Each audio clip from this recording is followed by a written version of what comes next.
आदम अलैहिस्सलाम अल्लाह के पहले नबी और पैगंबर थे जिन्हें अल्लाह ने खुद अपने हाथों से बनाया और हम सारे इंसान उन्हीं की नस्ल हैं। तो चलिए शुरू करते हैं with the real life story of prophet Adam अलैहिस्सलाम।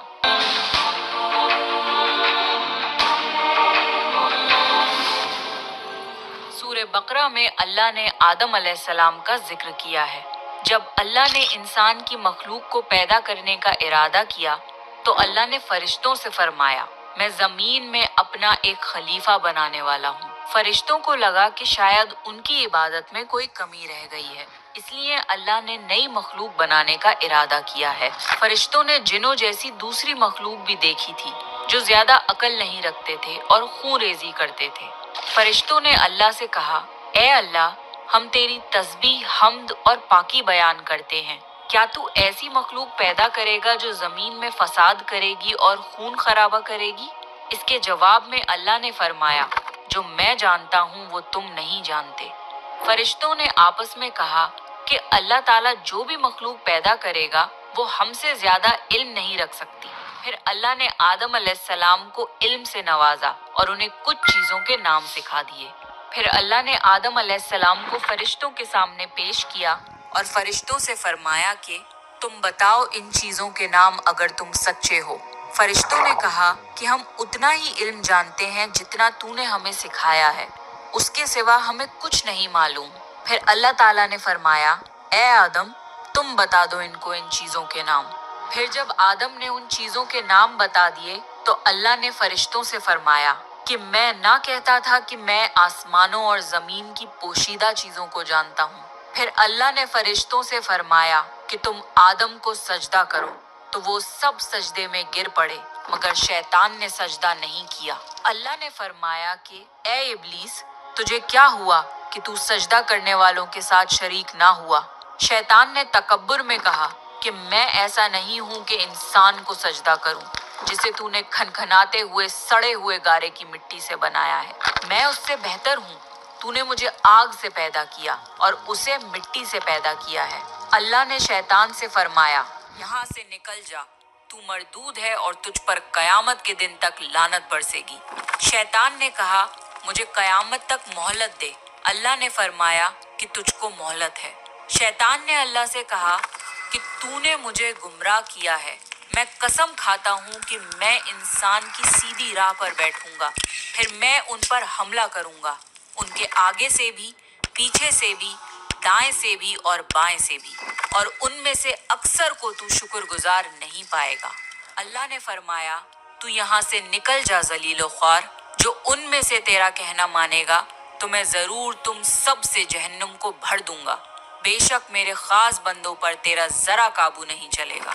जन्नत की सारी नेमतों के बावजूद आदम अलैहिस्सलाम जन्नत में अकेला महसूस करते थे। फिर अल्लाह ने हव्वा अलैहिस्सलाम को बनाया ताकि आदम अलैहिस्सलाम उनसे सुकून पा सकें। अल्लाह ने फरमाया, ए आदम, तुम और तुम्हारी बीवी जन्नत में रहो, फिर जिस जगह से चाहो तुम दोनों खाओ, लेकिन उस दरख्त के पास मत जाना वरना तुम जालिमों में से हो जाओगे।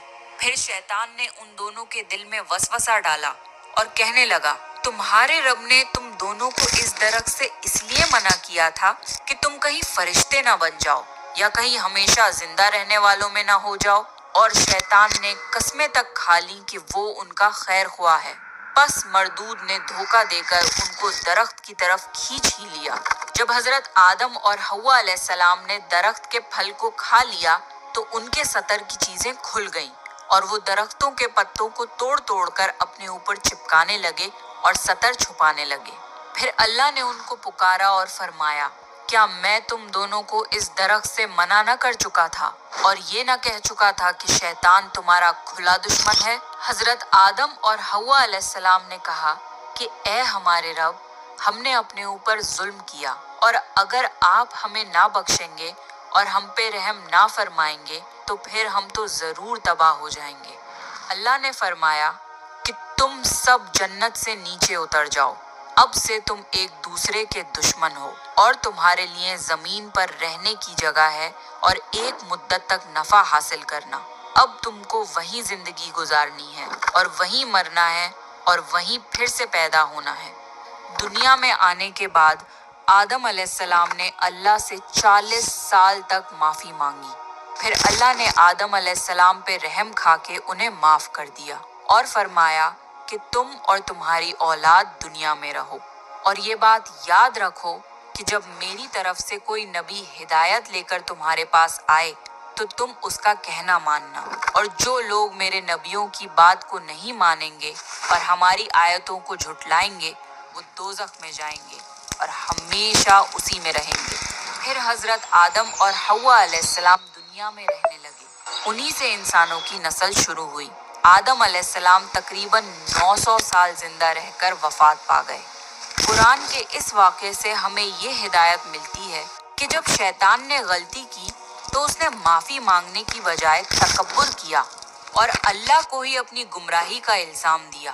پر جب آدم علیہ السلام سے غلطی ہوئی تو انہوں نے اپنی غلطی مانی اور فوراً توبہ کری، اور تب تک معافی مانگتے رہے جب تک اللہ کو راضی نہ کر لیا۔ آدم علیہ السلام کی سنت یہ ہے کہ جب انسان سے غلطی ہو جائے تو وہ اللہ سے اپنے گناہوں کی معافی مانگے اور اپنے رب کو منا لے۔ بے شک اللہ بہت معاف کرنے والا، بڑا مہربان ہے۔